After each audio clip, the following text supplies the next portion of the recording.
दक्ष प्रजापति भी की सभी पुत्रियां गुणवती थी, फिर भी दक्ष के मन में संतोष नहीं था। वे चाहते थे उनके घर में ऐसी पुत्री का जन्म हो जो सर्वशक्ति संपन्न हो एवं सर्व विजयिनी हो। अतः दक्ष ऐसी पुत्री प्राप्ति के लिए तप करने लगे। तप करते करते अधिक दिन बीत गए तो भगवती आद्या ने प्रकट होकर कहा, मैं तुम्हारे तप से प्रसन्न हूँ। तुम किस कारण तप कर रहे हो? दक्ष ने तप करने का कारण बताया तो माँ बोली, मैं स्वयं पुत्री के रूप में तुम्हारे यहाँ जन्म धारण करूंगी। मेरा नाम होगा सती।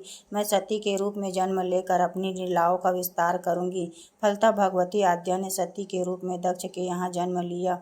सती दक्ष की सभी पुत्रियों में से सबसे अलौकिक थी। सती ने बाल्यावस्था में ही कई ऐसे अलौकिक आश्चर्यचकित करने वाले कार्य कर दिखाए थे जिन्हें देखकर स्वयं दक्ष को भी विस्मयता होती रहती थी। जब सती विवाह योग्य हो गई तो दक्ष को उनके लिए वर की चिंता होने लगी। उन्होंने ब्रह्मा जी से इस विषय में परामर्श किया। ब्रह्मा जी ने कहा, सती आद्या की अवतार है। आद्या आदि शक्ति और शिव आदि पुरुष है, अतः सती के विवाह के लिए शिव ही योग्य और उचित वर है। दक्ष ने ब्रह्मा जी की बात मानकर सती का विवाह भगवान शिव से कर दिया। सती कैलाश में जाकर भगवान शिव के साथ रहने लगी। भगवान शिव के दक्ष के दामाद थे, किंतु किसी वजह से दक्ष के हृदय में भगवान शिव के प्रति बैर और विरोध भाव पैदा हो गए। एक बार देवलोक में ब्रह्मा ने धर्म के निरूपण के लिए एक सभा का आयोजन किया था। सभी बड़े बड़े देवता सभा में एकत्रित हुए थे। भगवान शिव भी इस सभा में बैठे थे। सभा मंडल में दक्ष का आगमन हुआ। दक्ष के आगमन पर सभी देवता उठ खड़े हो गए, पर भगवान शिव खड़े नहीं हुए। उन्होंने दक्ष को प्रणाम भी नहीं किया। फलतः दक्ष के अपमान का अनुभव किया। केवल यही नहीं, उसके हृदय में भगवान शिव के प्रति ईर्ष्या का आग जल उठी। वे उनसे बदला लेने के लिए समय और अवसर की प्रतीक्षा करने लगे। एक बार सती और शिव कैलाश पर्वत पर बैठे हुए परस्पर वार्तालाप कर रहे थे। उसी समय आकाश मार्ग से कई विमान नखल की ओर जाते हुए दिखाई पड़े। सती ने उन विमानों को देखकर भगवान शिव से पूछा, प्रभु, ये सब विमान किसके हैं और कहाँ जा रहे हैं? भगवान शंकर ने उत्तर दिया, आपके पिता ने बड़े यज्ञ का आयोजन किया है। समस्त देवता और देवगण इन विमानों में बैठकर यही यज्ञ के लिए सम्मिलित होने के लिए जा रहे हैं। इस पर सती ने दूसरा प्रश्न किया, क्या मेरे पिता ने आपको यज्ञ में सम्मिलित होने के लिए नहीं बुलाया? भगवान शंकर ने उत्तर दिया, आपके पिता मुझसे बैर रखते हैं, फिर वे मुझे क्यों बुलाने लगे? सती ने मन ही मन सोचने लगी। फिर बोली, यज्ञ के इस अवसर पर अवश्य मेरी सभी बहनें आएंगी। उनसे मिले हुए बहुत दिन हो गए हैं। यदि आपकी अनुमति हो तो मैं भी अपने पिता के घर जाना चाहती हूँ। यज्ञ में सम्मिलित हो लूँगी और बहनों से भी मिलने का सुअवसर मिल जाएगा। भगवान शिव ने उत्तर दिया, इस समय वहाँ जाना उचित नहीं होगा। आपके पिता मुझसे बैर रखते हैं। हो सकता है वे आपका भी अपमान करें। बिना बुलाए किसी के घर जाना उचित नहीं होता। इस पर सती ने प्रश्न किया, ऐसा क्यों? भगवान शिव ने उत्तर दिया, विवाहित लड़की को बिना बुलाए पिता के घर नहीं जाना चाहिए, क्योंकि विवाह हो जाने के बाद लड़की अपने पति की हो जाती है। पिता के घर से उसका संबंध टूट जाता है। लेकिन सती पीहर जाने के लिए हठ करती रही, अपनी बात बात पर दोहराती रही। उनकी इच्छा देखकर भगवान शिव ने पीहर जाने की अनुमति दे दी। उनके साथ अपना एक गण भी साथ में भेज दिया। उस गण का नाम था वीरभद्र। सती वीरभद्र के साथ अपने पिता के घर गई। घर में सती ने किसी ने भी प्रेम पूर्वक वार्तालाप नहीं किया। दक्ष ने उन्हें देखकर कहा, तुम यहाँ क्या मेरा अपमान कराने आई हो? अपनी बहनों को तो देखो, किस तरह भांति भांति अलंकारों से सुसज्जित है।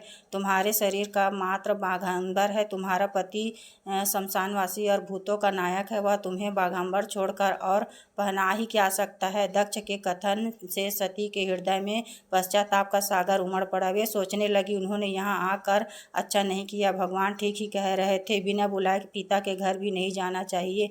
पर अब क्या हो सकता है, अब तो आ ही गई हूँ।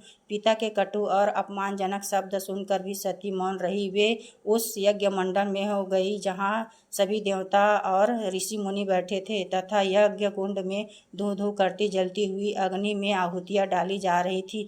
सती ने यज्ञ मंडप में सभी देवताओं के भाग तो देखे, किंतु भगवान शिव के भाग नहीं देखे।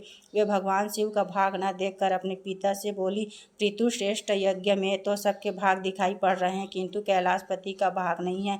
आपने उनका भाग क्यों नहीं रखा? दक्ष ने गर्व से उत्तर दिया, मैं तुम्हारे पति शिव को देवता नहीं समझता। वह तो भूतों का स्वामी, नग्न रहने वाला और हड्डियों की माला धारण करने वाला है। वह देवताओं की पंक्ति में बैठने योग्य नहीं है। उसे कौन भाग देगा। सती के नेत्र लाल हो गए, उसका मुखमंडल प्रलय के सूर्य की भांति तेजोदित हो गया। उन्होंने पीड़ा से तिलतिलाते हुए कहा, ओह, मैं इन शब्दों को कैसे सुन रही हूँ। मुझे धिक्कार है। देवताओं भी तुम्हें धिक्कार है। तुम भी उस कैलाशपति के लिए इन शब्दों को कैसे सुन रहे हो, जो मंगल के प्रतीक है, जो क्षण मात्र में सृष्टि को नष्ट करने की शक्ति रखते हैं। वे मेरे स्वामी हैं। नारी के लिए उसका पति के प्रति स्वर्ग होता है। जो नारी अपने पति के लिए अपमानजनक शब्दों को सुनती है, उन्हें नरक में जाना पड़ता है। पृथ्वी सुनो, आकाश सुनो और देवताओं तुम भी सुनो। मेरे पिता ने मेरे स्वामी का अपमान किया है। मैं अब एक क्षण भी जीवित नहीं रहना चाहती। सती अपने कथन को समाप्त करते हुए यज्ञ कुंड में कूद पड़ी। जलती हुई आहुतियों के साथ उनका शरीर भी जलने लगा। यज्ञ मंडप में खलबली पैदा हो गई। हाहाकार मच गया। देवता उठ खड़े हो गए। वीरभद्र को क्रोध से कांप उठे। उसे उछल पुथल यज्ञ का विध्वंस करने लगे। यज्ञ मंडप में भगदड़ मच गई। देवता और ऋषि मुनि भाग खड़े हुए। वीरभद्र ने देखते ही देखते दक्ष का मस्तक काट कर फेंक दिया। समाचार भगवान शिव के कानों में पड़ी। वे प्रचंड आंधी की भांति कनखल जा पहुँचे। सती के जले हुए शरीर को देखकर भगवान शिव ने अपने आप को भूल गए। सती के प्रेम और उनकी भक्ति ने शंकर के मन में व्याकुल कर दिया। उन शंकर के मन को व्याकुल कर दिया जिन्होंने काम पर भी विजय प्राप्त की थी और जो सारी सृष्टि को नष्ट करने की क्षमता रखते थे। वे सती के प्रेम में खो गए, बेसुध हो गए। भगवान शिव ने उन्मत्त की भांति सती के जले हुए शरीर को कंधे पर रख लिया। वे सभी दिशाओं में भ्रमण करने लगे। शिव और सती के इस अलौकिक प्रेम को देखकर पृथ्वी रुक गई, हवा रुक गई, जल का प्रवाह ठहर गया और रुक गई देवताओं की सांसें। सृष्टि व्याकुल हो उठी। सृष्टि के प्राणी पुकारने लगे, त्राहिमाम त्राहिमाम। भयानक संकट उपस्थिति देखकर सृष्टि के पालन भगवान विष्णु आगे बढ़े।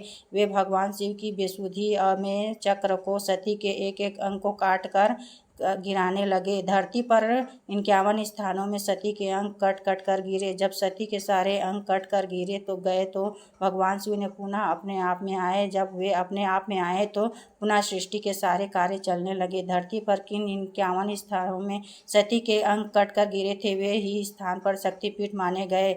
आज भी उन स्थानों में सती का पूजन होता है, उपासना भी होती है। धन्य था शिव और सती का प्रेम। शिव और सती के प्रेम ने उन्हें अमर और वंदनीय बना दिया। अगर यह स्टोरी पसंद आई हो तो लाइक करना, सब्सक्राइब करना प्लीज़।